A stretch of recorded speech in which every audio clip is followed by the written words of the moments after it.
बिस्मिल्लाहिर्रहमानिर्रहीम। Respectable dear viewers, अस्सलाम वालेकुम। आज एक यूनिक टॉपिक के साथ हाजिर है और आज का टॉपिक बहुत ही इम्पॉर्टेंट है और हर लेवल ऑफ स्टूडेंट के लिए इसकी सिग्निफिकेंस और इम्पॉर्टेंस अपनी जगह पे है। तो जिसने भी हमारे चैनल को सब्सक्राइब नहीं किया वो सब्सक्राइब कर ले। जो सब्सक्राइबर है वो बेल आइकन को लाजमी दबाए ताकि हर नई वीडियो की नोटिफिकेशन सबसे पहले आपको मिल सके। और जो सब्सक्राइबर है वो वीडियो को ज़्यादा से ज़्यादा लाइक और शेयर किया करे ताकि बहुत सारे लोग उससे मुस्तफ़ीद हो सके। अब आज के टॉपिक की जानिब जाते हैं। आज का topic basically continuity of previous lecture है।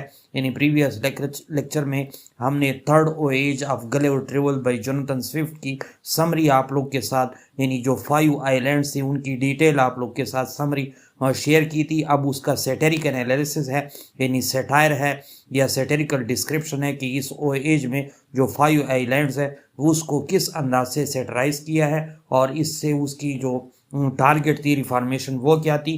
तो शुरुआत की जानिब जाते हैं, यानी लेक्चर के इंट्रोडक्शन की जानिब। नंबर 1 इन जोनाथन स्विफ्ट अ वोयेज। तो इसमें ये वोयेज या ये समुद्री सफ़र 5 आइलैंड्स को था, यानी कौन कौन से। नंबर 1 लेपूटा, बल्निबारबी, लगनेच, ग्लोब डोब ड्रिब, और 5th जो था वो जापान था। और ये जो है बिल्कुल शार्प या जिसको आप बिटर कहते हैं या बिल्कुल सेटेरिकल कमेंट्री है किस चीज़ पे, on the absurdity of human nature, societal structure and intellectual pursuit. यानी इनमें इन तीनों चीज़ों को टारगेट किया गया है। एक इंसानी फितरत को, ह्यूमन नेचर को, दूसरा सोसाइटल स्ट्रक्चर को, डिफरेंट सोसाइटी के डिफरेंट स्ट्रक्चर या साख्त को, और इंटेलेक्चुअल परसूट को या विजडम को, और उनकी अब्सर्डिटीज़ को। अब्सर्डिटी से मुराद उसके बेहुदापन को जो है टारगेट किया गया है या उसके फजूलपन को टारगेट किया गया है।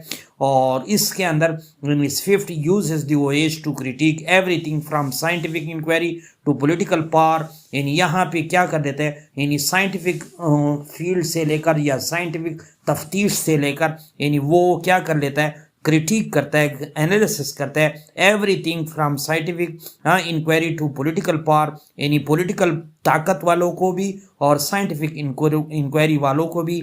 और साथ साथ वो क्या जोर देता है, यानी इनलाइटमेंट और रिलायंस शो करता है, यानी ज़्यादा इन्हिसार शो करता है और रिलायंस शो करता है किस चीज़ पे, रीज़न पे और प्रोग्रेस पे। कि रीज़न और प्रोग्रेस जो था उस ज़माने की कंटेम्प्ररी नोशन था, कंटेम्प्ररी थॉट था। कंटेम्प्ररी कहते हैं हम हसरी को। उस ज़माने की सोच थी कि प्रोग्रेस के लिए या तरक्की के लिए किस चीज़ का होना ज़रूरी है, रीज़न का, और रीज़न के लिए प्रैक्टिकल होना ज़रूरी है। ये उस ज़माने की थाट थी। इसी वजह से उसने इस पे यानी कंटेम्प्ररी थाट एंड सोसाइटी को हाईलाइट किया है और इस बेस पे जो है उसकी क्रिटिसिज्म है। तो सबसे पहले उसकी फर्स्ट आइलैंड पे जाते हैं। जो फर्स्ट आइलैंड था वो क्या था, लेपूटा। लेपूटा क्या था, फ्लाइंग आइलैंड थी, यानी ये लटकती हुई या हैंगिंग कंडीशन में थी। और इसके अंदर इंटेलेक्चुअल अब्सर्डिटी को, यानी इंटेलेक्चुअल क्रिमिनल को या इंटेलेक्चुअल बेहुदापन को या फजूलपन को जो है उसने टारगेट किया। कैसे टारगेट किया, in the first stop in Laputa Swift mocks, यानी स्विफ्ट जो है मजाक उड़ाता है किस चीज़ का, the obsession with the abstract and impractical science. कि ये लोग साइंसी आइडियाज़ को तो पसंद कर रहे हैं लेकिन इनप्रैक्टिकल थ्योरीज को पसंद कर रहे हैं, उसके एब्स्ट्रैक्ट नोशन को या अखज़ की गई फिलोसॉफिकल आइडियाज़ को पसंद करते हैं, थ्योरीज को पसंद करते हैं, लेकिन प्रैक्टिकली वो एक्सपेरिमेंट नहीं करते। The inhabitant of Laputa are so deeply engrossed in theoretical mathematics, music and astronomy that they have no understanding of practical need of the world below them। यानी वो कहते हैं कि वो इन चीज़ों में इतनी एनग्रॉस है, इतने अब्जॉर्व है कि उनके पास जो है कोई टाइम नहीं है, कोई ज़रूरत नहीं है कि नीचे जो है बाल्निबारबी वगैरह को, यानी प्रैक्टिकल लाइफ को भी स्टडी करें। और उसकी नॉलेज इतनी इंटेंस है कि वो बेसिक टास्क को भी भूल चुके हैं। और ये लोग मैन ऑफ साइंस को ऐसे यहाँ पे शो किया गया है कि जैसे उनकी ये सोच जो थी as so lost in thought कि वो ख्यालात में इतने ही जो है गुम हो गए, इतने ही गर्क हो गए, that they require a servant to hold their head at a particular angle to continue their mental abstraction। यानी मेंटल abstraction से मुराद यानी जहनी फोकस को या जहनी कंसंट्रेशन को उसी एब्स्ट्रैक्ट आइडिया पे जो है एक ही डायरेक्शन में जाने के लिए, यानी अगर उसको अपना सर या किसी इस लेपोटियन को अपना सर जो था लेपोटा के पर्सन को यानी वो नौकर रखवाते थे ताकि उसके सर को जो है उसी डायरेक्शन में पकड़े, इसलिए ताकि उसकी फोकस और कंसंट्रेशन यानी इतने ये लोग गर्क थे इस चीज़ में। और इसी वजह से Swift is satirising the emerging dominance of intellectual elites, और इसमें वो सेटायर लिखी यानी सेटायर करता है, सेटराइजिंग करता है उस डोमिनेंसी को, उस गलबे को जो इंटेलेक्चुअल इलीट यानी उस जमाने में जो इंग्लैंड में इंटेलेक्चुअल और वो भी अपर क्लास के इलीट जो थे, जो ज्यादा तौर पे वो वैल्यू देते थे थ्योरी को और द रियल वर्ल्ड एप्लीकेशन, यानी उस एक्सपेरिमेंट के ऊपर या प्रैक्टिकल अप्रोच के ऊपर वो थ्योरी को ज्यादा यानी जोर देते थे। This is specially point out given the period fervent ये फॉरवेंट किस चीज को कहते हैं, पुरजोश या वलवला अंगेज belief in the power of reason and empirical sense contemporary stance, यानी ये उस जमाने की एक स्टांस थी इंग्लैंड की, यानी वो क्या थी, वो समझते थे कि क्या होना चाहिए, प्रैक्टिकल सोच होना चाहिए और रीजन को फॉलो करना चाहिए, एम्पेरिकल साइंस होना चाहिए, एक्सपेरिमेंटल बेस या प्रैक्टिकल साइंस होना चाहिए, न कि जो है यानी किस चीज़ पे यानी थ्योरी पे या उन चीज़ों पे यानी बिलीव जो उस जमाने में थी उस पे जो है उनका वो नहीं था। तो लिपोटन्स जो थे वो क्या करते थे, blindness to practical reality reflect Swift disillusionment with the intellectual who prioritize obscure theoretical knowledge that has little bearing on improving human life। यानी वो कहता है कि ये जो लेपोटन की ब्लाइंड यानी आंखें बंद करके उस प्रैक्टिकल रियलिटी या विजडम के पीछे लगे हुए हैं, तो ये स्विफ्ट क्या शो करना चाहता है, उस इंटेलेक्चुअल या जहीन लोगों के यानी मायूसी को शो करते हैं, डिसअपॉइंटनेस को शो करते हैं, यानी कैसे जिन्होंने ज़्यादा जोर दिया है उन ऑब्स्टिकल मुश्किल और थ्योरेटिकल यानी बयानिए पे या थ्योरीज पे, नॉलेज पे, और बहुत कम जो है प्रैक्टिकल ये लोग है, जिसकी वजह से ह्यूमन लाइफ में कोई इंप्रूवमेंट, कोई एडवांसमेंट, कोई तरक्की जो है नहीं हो रही।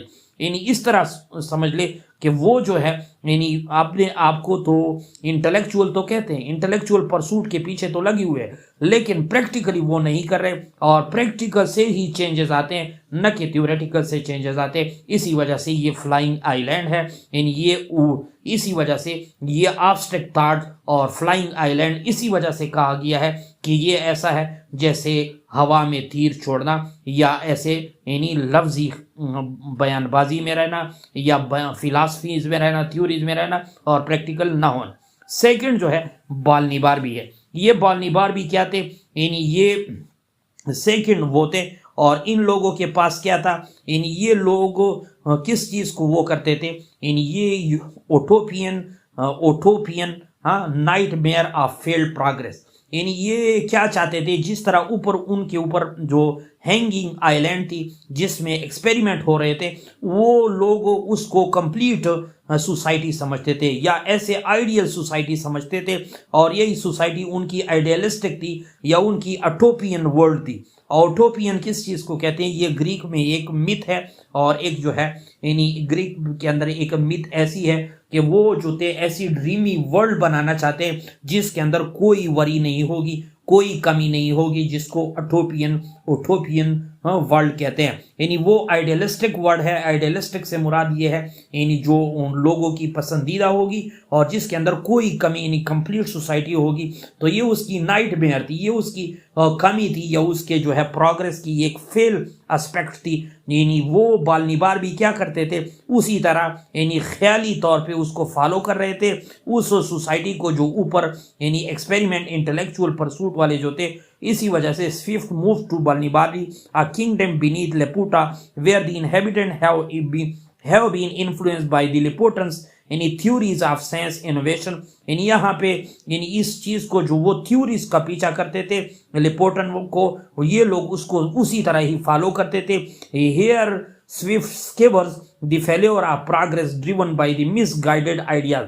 यानी यहाँ पे वो उस नाकामी को जो तरक्की समझते थे, उस नाकामियों को, यानी वो मिसगाइडेड आइडियाज को फौरन अपने इकोनॉमी पे, अपने जो है मईशत वगैरह पे इस्तेमाल करते थे यहाँ के रूलर्स। और the rulers of Bali have implemented the grandiose project like extracting sun beams या सन रेज फ्रॉम कब्बर। यानी जिसी तरह वो ऐसे तजर्बात करते थे, यानी किस तरह सन बीन को, यानी सूरज की किरणों को या रेस को, वो कीरे की, यानी कीरे दरख्त को भी कहते हैं और कीरे वो पल को भी कहते हैं, या सब्जी वेजिटेबल जो है उससे वो सन बीन हासिल करते थे, या जो है वो कोशिश करते थे are attempting to build a bridge to the moon, के चांद तक एक ब्रिज को जो है यानी क्या किया जाए, बनाया जाए। तो ये एक ओटोपियन ड्रीम्स तो हो सकती है, यानी ओटोपियन ड्रीम एक ख्याली दुनिया तो हो सकती है, लेकिन ग्राउंड रियलिटी में या जो है रियलिटी के साथ उसका कोई ताल्लुक नहीं हो सकता, और ये एक प्योर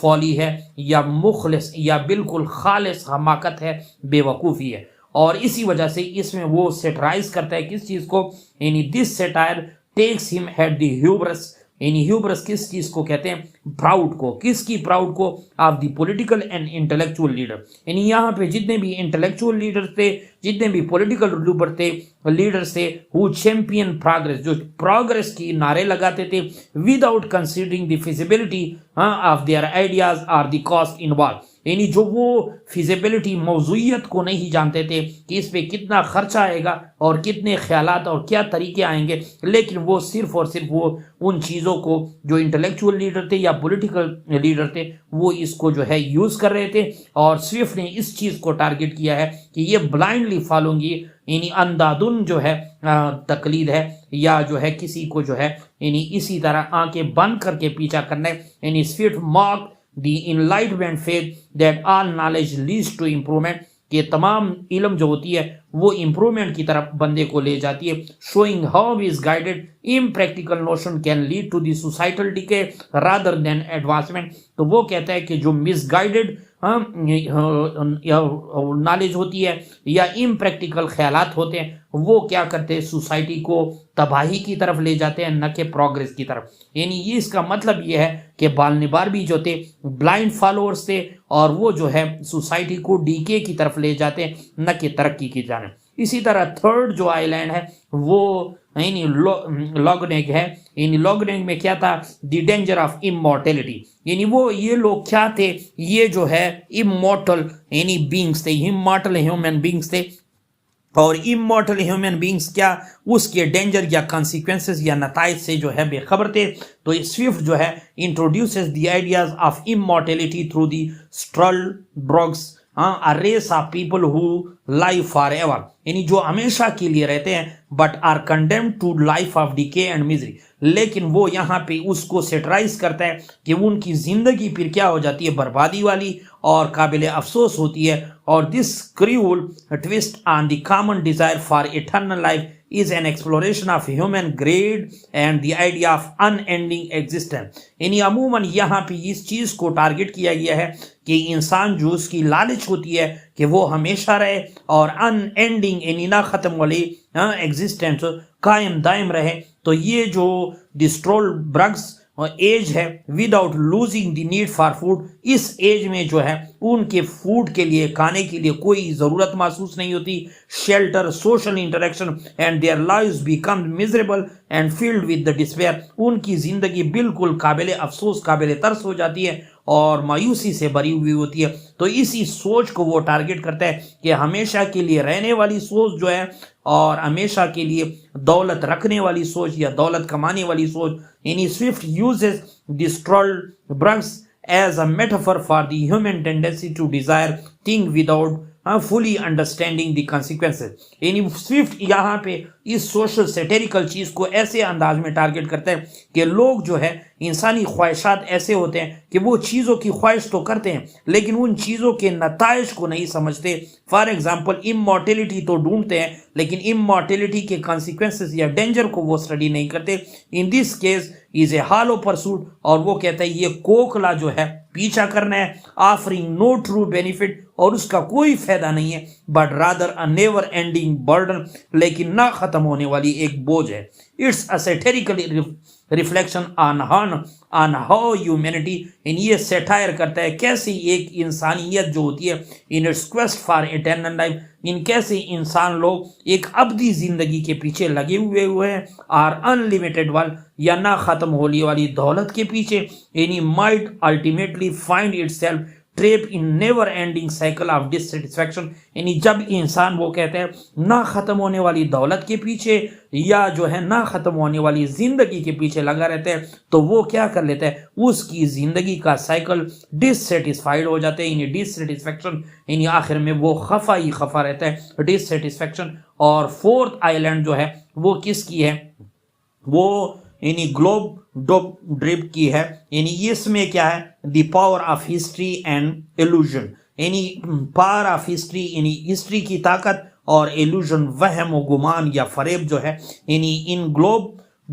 ड्रिप जो है Swift explore the idea of resurrection, यानी कियामत को कहते हैं, यानी through the magic of island inhabitant who can summon the spirit of historical figure. यानी यहाँ पे क्या होते हैं, यानी मैजिक के थ्रू मैजिशियन होते हैं, और उसके थ्रू जो है पुराने हिस्टोरिकल फिगर जो है उसको बुलाया जाता है। This ability to interact with the past, तो इससे वो क्या जाहिर करते हैं कि पुराने जमाने लोगों को बुलाया जाता है। तो this ability to interact with the past is portrayed not as a noble pursuit knowledge but a farcical and hollow activity. यानी ये काबिलियत इन लोगों की जो हिस्ट्री के लोग या पहले ज़माने या पुराने ज़माने लोगों को बुलाया जाता है और उसके साथ कन्वर्सेशन की जाती है, तो ये यहाँ पे कोई बड़ी बात नहीं है, नोबल परसूट ऑफ नॉलेज नहीं है, बल्कि एक तंजिया नकल है। फर्सिकल क्या है, यानी नकल है, यानी किस चीज़ की, यानी एक ग्लोबल क्या है, यानी एक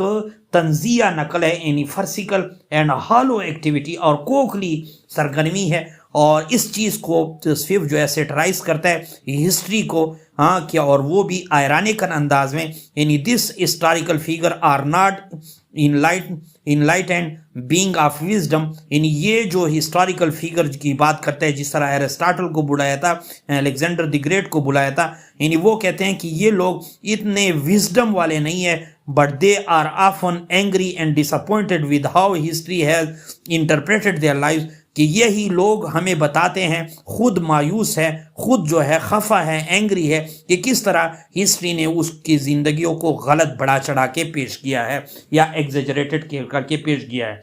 तो यहाँ पे स्विफ्ट क्या करते हैं, यानी इंसानों को सेटराइज, यहाँ पे स्विफ्ट जो है इस चीज़ का मजाक उड़ाते हैं, मॉक्स करते हैं द कंटेम्प्रेरी ऑब्सेशन, यानी उस जमाने की जो सोच थी इंग्लैंड वाली विद द रीविजिटिंग पास्ट, कि वो पास्ट को दोबारा ले लेते हैं, एंड आइडियलाइजिंग हिस्टोरिकल फिगर, और अपने हिस्ट्री वाले लोगों को, हिस्टोरियन पर्सन को वो आइडियलाइज बढ़ा चढ़ा के पेश करते हैं। तो इस सोच को वो मॉक करता है by presenting this figure as flawed. लेकिन इस फिगर को अगर वो कहते हैं यानी नकायस वाले, पिटी एंड इवन सेनेस्टर या क्रिमिनल जो है कहा जाए, he suggest that the past is not a pure repository of wisdom, के पास जो है यानी हिस्ट्री जो है वो क्या है, विजडम की वो प्रूफ नहीं है, but a collection of human feeling, लेकिन इंसानी जिंदगियों नाकामियों का एक मजमुआ है, और distorted by the time and myth making, लेकिन टाइम ने इस चीज़ को भी बर्बाद किया, डिस्टॉर्ट किया,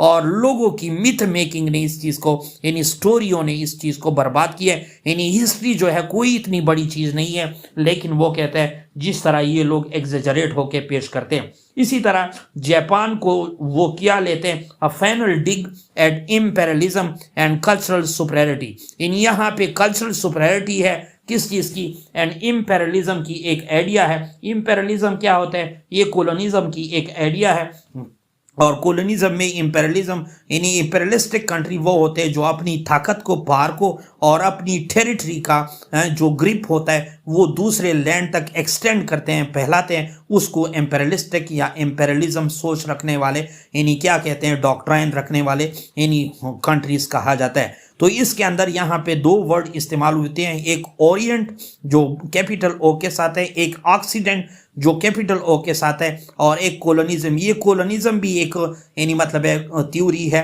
और इंपेरियलिज्म भी एक थ्योरी है, और ऑक्सीडेंटलिज्म भी एक थ्योरी है, ओरिएंटलिज्म भी एक थ्योरी है। तो इसकी फिनामिना में हम सिर्फ ओरिएंट और ऑक्सीडेंट को समझेंगे। तो यहाँ पे वो जापान की जब आप लोग को सही समझ तब आएगी जब आप पहले समरी सुनेंगे, तो तब जाके आप उसको जो है यानी इसकी सैटेरिकल एनालिसिस सुनेंगे, तब जाके आपको समझ आ जाएगी। मैं उसका डिस्क्रिप्शन बॉक्स में लिंक भी दे दूंगा। तो फिफ्थ में स्विफ्ट जो है turn is gaze on Japan using the country as a vehicle for satirical commentary on European imperialism and cultural superiority. यानी जिस तरह जापान में उसको नहीं छोड़ा जाता, तो ये इस चीज को यानी इंग्लैंड के कल्चरल सुपरियरिटी यानी सकाफती बढ़ाई को और उसके इंपेरियलिस्टिक थिंकिंग को शो करते हैं कि जापान वाले लोग क्या कर लेते थे। The portrayal of Japan in the text may seem humorous, यानी यहाँ पे तंजिया अंदाज में है कि यहाँ पे क्या होता है जापान को, तो वो उसने वैसे यानी बयान किया है। असल में ये ब्रिटिश या जो अपनी यूरोपियन कंट्री की यानी वो अपने कल्चर को यानी सबसे बड़ा चढ़ा के बयान करते हैं और अपने आप को सबसे बालातर सुपीरियर समझते हैं। तो ये उनकी सोच को जाहिर करते हैं। हाँ, with the British traveller treating the country custom as a quaint and barbaric. This mockery reflects Swift's broader criticism of European attitude towards the so-called Orient, or portraying their foreignness as a both exotic and inferior. यानी वो यहाँ पे Japan में जो उसको न छोड़ना है, ये असल में उस यूरोपियन कंट्री के इंपेरियलिस्टिक सोच को और उसके सुपरियरिटी वाले सोच को जाहिर करते हैं कि ये दूसरे ममालिक के लोगों को, ख़ास तौर पे मशरकी ममालिक के लोगों को ओरिएंट कहते हैं। ओरिएंट मीन्स यानी जो ईस्टर्न होते हैं, और ऑक्सीडेंट मीन जो वेस्टर्न होते हैं। यानी उसको एग्जॉटिक भी कहते हैं, गैर मुल्की भी कहते हैं, और उसको इस कल्चर को भी इन्फीरियर समझते हैं। तो स्विफ्ट जो है इस चीज़ को टारगेट करते हैं। Swift treatment of Japan is loaded with irony, और सैटेरिकल आयरनी भी इस्तेमाल करते हैं, क्रिटिकिंग एनालाइज भी करते हैं द यूरोपियन टेंडेंसी, उस यूरोप वाली सोच को, to view other culture through the lens of superiority, कि वो दूसरे कल्चर को देखते हैं अपने सुपेरियरिटी या आलापन वाले एंगल से। This part of voyage exposes how even in the supposedly rational, कि उन्होंने सपोजली फर्ज किया है अपने आप को रेशनल, कि हम रेशनल है, यानी हम ज्यादा जो है पढ़े लिखे हैं, हम ज्यादा समझदार हैं, एंड इनलाइटेंड और world of the 18th century, उस जमाने की जो 18th सेंचुरी थी, नेशनल एंड कल्चरल बियासेस, जिसके अंदर कौमी और सकाफती तासुब भी परजिस्ट कायम था, reducing complex societies to stereotype, यानी वो क्या कहते हैं कि इससे सोसाइटी क्या होती है, स्टीरियोटाइप्स हो जाती है। स्टीरियोटाइप से का मतलब होते हैं दकियानूस। दकियानूस क्या होते हैं, लकीर के फकीर। लकीर के फकीर क्या होते हैं, यानी जो रिवायत पसंद होते हैं, जो पुरानी सोच में जो है अपने आप को जो है गर्क करते हैं और नई चीज़ों की तरफ नहीं आते। तो ये उनकी यूरोपियन एक सोच है। और नीचे जो है कंक्लूजन है, कंक्लूजन में आप लोग देखें कि इस एज में स्विफ्ट की जो मतलब एक टोन है वो सिनिकल टोन है, यानी सिनिकल ह्यूमनिज्म है। ह्यूमनिज्म को जो है बड़े बुरे अंदाज से या मेजेंथ्रोपिस्ट की अंदाज से या मेजेंथ्रोपिज्म की अंदाज से, हेटर की यानी मतलब है मेजेंथ्रोपिज्म किस चीज़ को कहते हैं या सिनिकल ह्यूमनिज्म किस चीज़ को कहते हैं, यानी हु या person who has a hate in his heart for the humanity is called misanthropist। और इस चीज को या इस आइडियोलॉजी को या इस डॉक्ट्राइन को हम मिज़ेंथ्रोपिज्म कहते हैं। तो इस ओएज के अंदर स्विफ्ट किस चीज के को सेटराइज करते हैं, यानी पोर्ट्रे अ वर्ल्ड इन विच, यानी ऐसी दुनिया को वो पोर्ट्रे करते हैं, जाहिर करते हैं जिसके अंदर इंटेलेक्चुअलिज्म यानी दानिशमंदी को, प्रोग्रेस तरक्की को, एंड कल्चरल सुपरियरिटी या सकाफती बढ़ोतरी को आल लीड टू ऑब्जर्व, ये तमाम चीज़ें क्या कर लेती है, बेहुदा चीज़ें, फजूल चीज़ें, ऑफन ट्रेजिक आउटकम, और उसके बहुत बुरे नतीजा से। इस satire of the pursuit of knowledge, और उसकी जो सेटायर करते हैं कि परसूट ऑफ नॉलेज ये क्या है, या the folly of utopian project, या उस हमाकत या जो बेवकूफ़ी या ओटोपियन प्रोजेक्ट की, आइडियल सोसाइटी की, या the danger of misplace ambition offer, या उन misplace ambition offer a critical commentary on the excess any excesses of enlightenment thought। In his swift message is not an anti intellectual one. यानी Swift का यहाँ satirical position न कि वो intellectuality के खिलाफ है, बट रादर अ वार्निंग, लेकिन ये एक तनबीह देता है किस चीज को, against the unchecked arrogance of those, उन खास चंद लोगों की उस गुस्ताखी को या फजूलियत को जिस पे चेक एंड बैलेंस नहीं है, वो बिलीव, जो वो ये समझते हैं that reason and knowledge alone can solve all human problem, कि सिर्फ और सिर्फ रीजन जिसके पास हो और इल्म जिसके पास हो तो इससे लोगों के मसाइल हल हो सकते हैं। लेकिन वो कहता है कि नहीं, प्रैक्टिकल चीज होनी चाहिए। और in a world dominated by misplaced ideologies and poorly conceived progress, Swift third voyage offer a cautionary tale of how human pursuit when detached from empathy and practicality can quickly devolve into absurdity। यानी इसका मतलब ये हुआ कि जब भी इंसान जो है सिर्फ और सिर्फ नॉलेज का पीछा करे, इंटेलेक्चुअलिज्म का पीछा करे, साइंस का पीछा करे, तो वो क्या करते थे, जब तक इंसान के अंदर एम्पैथी यानी लोगों के लिए हमदर्दी, और जब तक प्रैक्टिकलिटी यानी अमली तौर पे, और जब तक मतलब है प्रैक्टिकल प्रेगमेटिक अप्रोच नहीं आता, तब तक ये वो कहते हैं बेहुदा चीज़ है, और इस चीज़ को वो सेटराइज करता है। नीचे जो है professor Saeed Ishfaq Ahmad Shah hybrid English learning app पर आप लोग हमारे चैनल को सब्सक्राइब भी कर सकते हैं और हमारे फेसबुक पेज को लाइक एंड फॉलो भी कर सकते हैं।